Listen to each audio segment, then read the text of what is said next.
काल नरेंद्र मोदी यांनी एका सभेत एका भाषणात सांगितलं की भारतीय वस्तूंना प्राधान्य देण्यासाठी चायनाच्या वस्तूंना बायकॉट करा आणि त्यानंतर भारतीय व्यवसायिकांमध्ये मोठा बदल या ठिकाणी दिसून येतो। मालेगाव शहरातील या ठिकाणी आपण बघू शकतो मोठ्या प्रमाणावरती एका सरस्वती फर्निचर या दुकानदाराने या ठिकाणी लाखो रुपयांचा माल या ठिकाणी अक्षरशः जाळून टाकलेला आहे। चायनाला बायकॉट करण्यासाठी ही परिस्थिती समोर त्यांनी आणून ठेवलेली आहे। ज्या पद्धतीने मालेगाव शहरातील सरस्वती फर्निचर या व्यावसायिकासह इतर व्यावसायिकांनी या ठिकाणी लाखो रुपयाचा माल या ठिकाणी चक्क आगीत भस्मसात करून दाखवलाय। चायनाला बायकॉट करण्यासाठी हा सगळा प्रकार त्यांनी या ठिकाणी केलाय। व्यावसायिक विनोद कोचेरिया आपल्या सोबत आहात। नेमकं काय प्रकार आहे, नेमकं काय संकल्पना आणि काय तुम्ही एवढं मोठं नुकसान करत होता?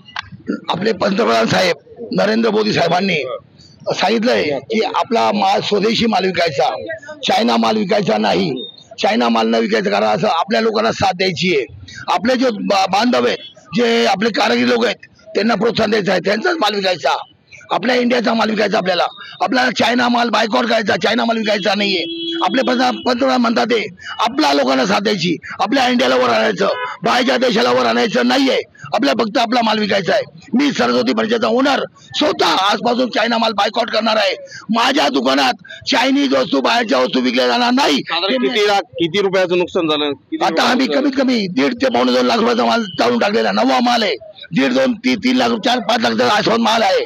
अंदाज नाही माल, आम्ही अंदाज सगळा माल जोडा होता, जर दुकानात बाहेर काढून जाळतो आहे। मला चायना माल विकायचा नाही, माझ्या गिरायकाची फसवणूक करायची नाही। चायना विकणं म्हणजे 2 मिनिटाचं काम आहे।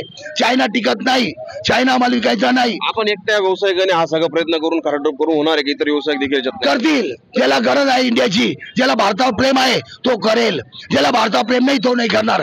आपले पंतप्रधान नरेंद्र मोदी साहेब एकनिष्ठ माणूस आहे, खरा पंतप्रधान मर्द सारखा आहे, हा शेर माणूस आहे। या शेरला आपण साथ द्यायला पाहिजे, बाकी काहीच नाही, एवढं सांगतो। नक्कीच चायना बाजारातील उत्पादनाला बायकॉट करण्यासाठी मालेगाव शहरातील या व्यावसायिकांनी अनोखी शक्कल लाखो रुपयाचं नुकसान करत या ठिकाणी अक्षरशः चायना मालाची आता या ठिकाणी होळी केलेली आहे। मनोज शेवाळे, TVN मराठी, मालेगाव।